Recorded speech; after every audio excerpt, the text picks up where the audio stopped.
What up? Thanks for joining us. League update number 4. We're now into 2034. So the calendar has turned, and with that, some breaking news. Trae Young has been traded by the New York Knicks. He's headed to Houston for Killian Hayes and a pair of second-round picks.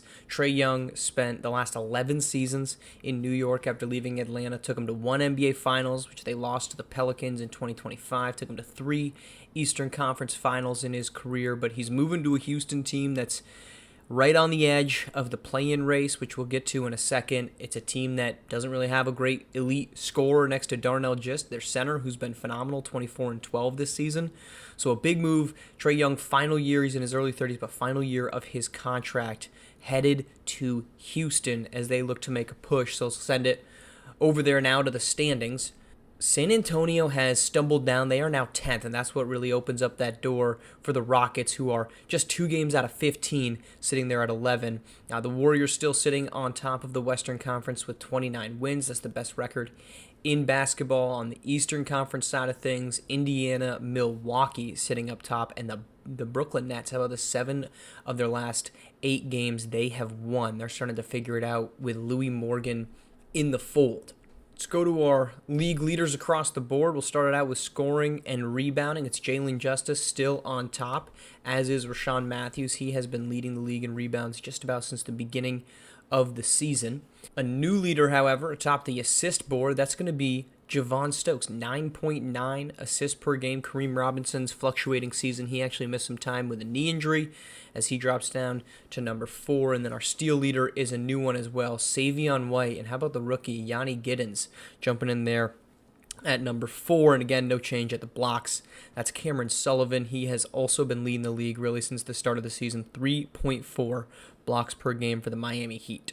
Move to some storylines from around the league. Let's start in Golden State, where the Warriors are going to be without Deonte Dixon for at least another 1 to 2 weeks. He has suffered a back injury.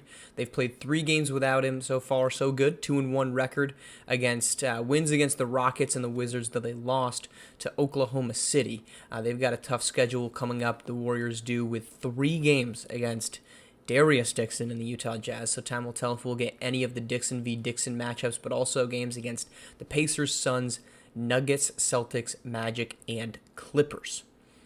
Elsewhere, the Sacramento Kings, they are back healthy and they are looking good. They've got just 2 losses since Jason Sanders returned on the 21st. Tyrese Alston has continued to dominate. He had 55 against Phoenix in a win on December 22nd. Parker Pollard is now back in the mix, but the Kings are looking like a very dangerous team as they climb up the Western Conference standings. Meanwhile, we talked about the Brooklyn Nets. They've started to change things up a little bit. Louis Morgan has not quite been as aggressive, just taking over the last 8 games, anywhere between 15 and 20 shots. Brighton Reed, meanwhile, has ramped up his offensive production 18 to 22 with just 1 game, shooting-wise, that is. 1 game underneath that, just 15 shots. So they seem to be coming up with a pecking order that puts Brighton Reed at the top of it, where they had all that success while Louis Morgan was out of it. We mentioned San Antonio. They've lost 9 straight games. They're 16-21.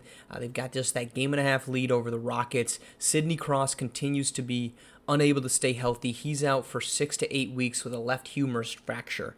They've also missed him with a back injury and a calf injury. So that was the big acquisition for the San Antonio Spurs. They tried to go out and get Trae Young, all to no avail, and that ends up with putting the Spurs now all the way back to the 10 seed, fighting for their play-in lives. Quite a few notable games. We got 3 50-plus point games over the last 2 weeks. Tyrese Alston does it again. That's his 4th game with 50 or more points. He scored, of course, that against Phoenix. Jalen Justice went for 50. That's his 3rd game of the season with at least 50 points. He had a 55-point, 12-rebound, 10-assist, triple-double on the 1st against the Pistons.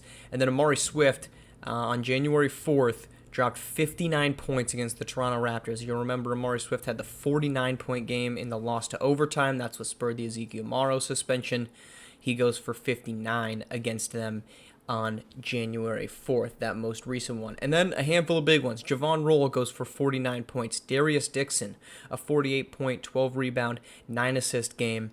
And then Amari Swift, how about a back-to-back night on the 24th and the 26th of December.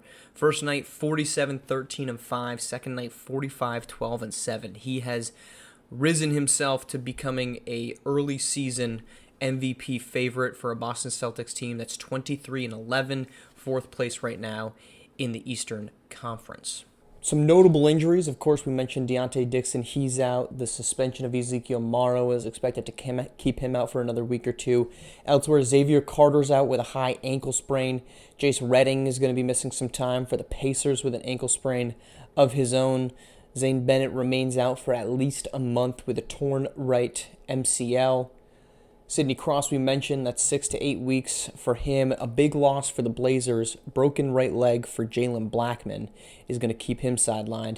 Looking ahead to our broadcasted games, we're going up on back-to-back nights. The first one, January 12th, the Milwaukee Bucks, Dwayne Qualls, Luka Doncic, travel to Sacramento to take on Tyrese Alston, Jason Sanders, and the Sacramento Kings, which should be an absolute dandy of a basketball game. And we'll follow that up with a matchup in Phoenix. Golden State on the second night of the back-to-back is going to visit the Suns, Jacoby Cleaves, Cade Cunningham, the rematch of the last two Western Conference Finals. Coming up next, we've got the Golden Era podcast. We're going to dive into that Sacramento Kings squad. We're going to dive into the things that are happening over in San Antonio. Thanks for tuning in. We'll catch you on the next episode coming up next.